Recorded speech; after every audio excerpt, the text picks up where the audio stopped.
வணக்கம் நேயர்களே. நமக்கு வாழ்க்கையில் ஏதாவது ஒரு துன்பம், துயரம், ஒரு மாறாத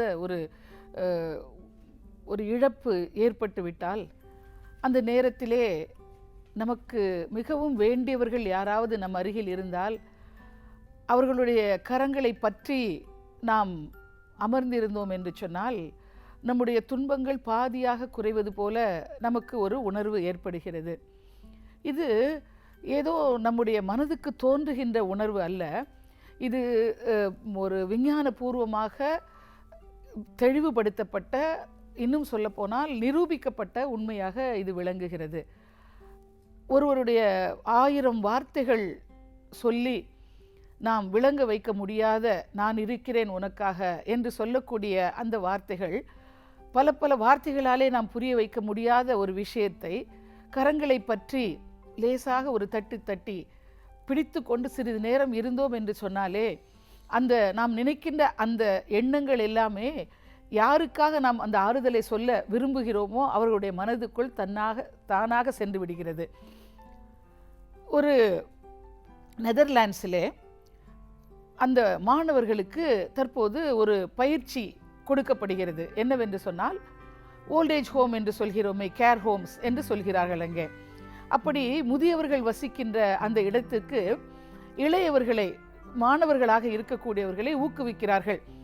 ஒரு மாதத்துக்கு 30 மணி நேரம், அதாவது ஒரு நாளைக்கு குறைந்தது 1 மணி நேரம் அவர்கள் அந்த இடத்துக்கு போய் செலவு செய்ய வேண்டும்.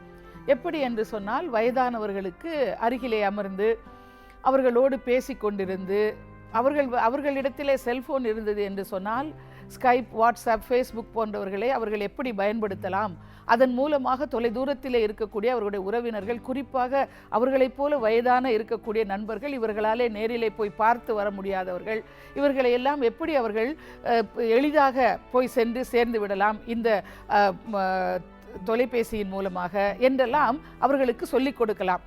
அதற்கும் மேலே அவர்களுடைய கரங்களை பற்றி கொண்டு இந்த வயதிலே குறைந்தவர்கள் அவர்களை விட ஒரு 40-50 வயதை கடந்தவர்களை கையை பிடித்து கொண்டு அவர்கள் அமர்ந்திருக்கின்ற அந்த சில துளி மணி நேரங்கள் அந்த வயதானவர்களிடத்திலே வாழ்க்கையிலே அவர்களுக்கு மிகுந்த நம்பிக்கையை கொடுக்கிறதாம். அதற்கும் மேலே அது அவர்களுடைய சொந்த பேரன் பேர்த்திகளாகவோ அல்லது அவர்களுடைய மகன் மகளாகவோ இருக்க வேண்டிய அவசியம் இல்லை. யாரோ ஒருவர் வந்து அவர்களிடத்திலே அன்பாக பேசக்கூடிய அந்த வார்த்தைகள் அவர்களுடைய டிமென்ஷியா என்று சொல்லக்கூடிய அந்த நோயை கூட, அவர்களுடைய மறதி நோயை கூட அவர்களை மறக்கடிக்க விடுகிறதாம். குறிப்பாக கவிதைகளை படிக்க சொல்லி ஊக்குவிக்கிறார்கள். அந்த கவிதைகளை வரக்கூடிய சில வரிகள் அந்த வயதானவர்களுக்கு அவர்களுடைய வாழ்க்கையிலே நடந்த பல விஷயங்களை மனதிலே கொண்டு வருகிறது. ஒரு 100 வயதான ஒரு நடிகையாம் அவருக்கு என்ன நேர்ந்திருக்கிறது என்று சொன்னால், இப்படி கவிதைகளை வாசித்து கொண்டிருக்கின்ற போது திடீரென்று பல ஆண்டுகளுக்கு முன்பாக அவர் பேசி நடித்த அந்த வசனங்களை எல்லாம் கடகடவென்று சொல்ல ஆரம்பித்து விட்டாராம். எண்ணி பாருங்கள். இந்த பயிற்சியை இங்கிலாந்திலும் செய்து பார்த்திருக்கிறார்கள்.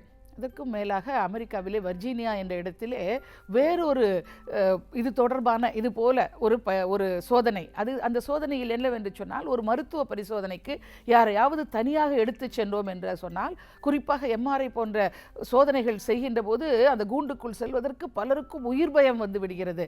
அந்த நேரங்களிலே யாராவது அவர்களுக்கு வேண்டியவர்கள், சொந்தக்காரர்கள் அவர்களுடைய கைகளை பிடித்து கொண்டு இருந்தார்கள் என்று சொன்னால், அது தனியாக வந்து சோதனை செய்பவர்களுக்கு அவர்கள் மூளையிலே உனக்கு அபாயம் அபாயம் என்று ஒரு விளக்கு எரிகிறதாம்.